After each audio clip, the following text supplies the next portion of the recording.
basically everything's closed. The only things that are open at this point in time are our supermarkets, petrol stations, our public transport, even though no one is using public transport, or hardly anyone's using public transport right now.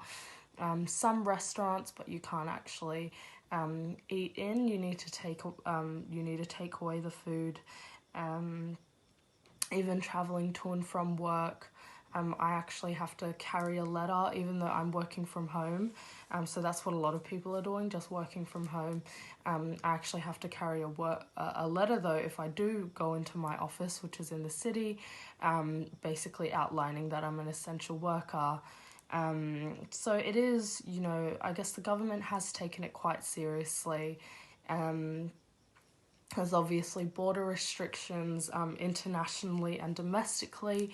I do work in the travel industry, and it's very interesting to see how to see a lot of people stuck in different states and in different cities.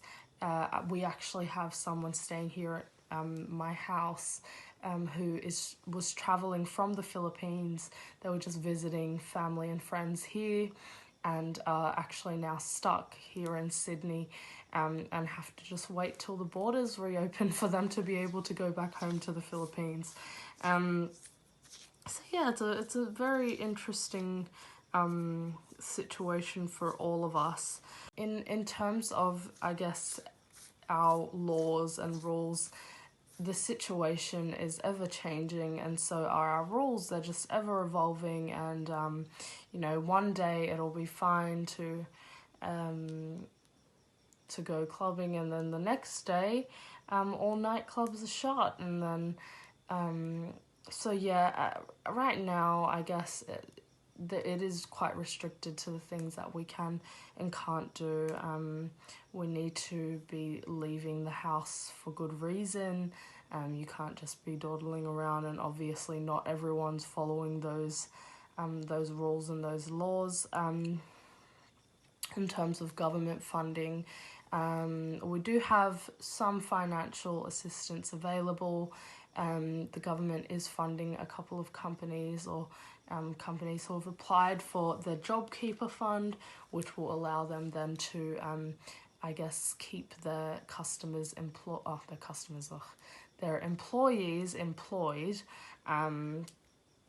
Basically, the government is offering to pay a certain amount of some employees' wages, so that I guess the company doesn't have to let go of so many employees. I personally have family members that have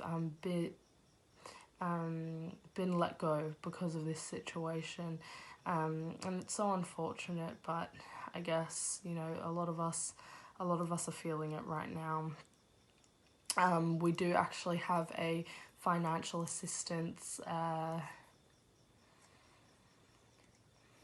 organisation in Australia. It's called Centrelink, and I do have another family member that's actually claiming, because of the coronavirus situation, I believe they're entitled to about upwards of $500 a fortnight. So yeah, I guess there are options, definitely.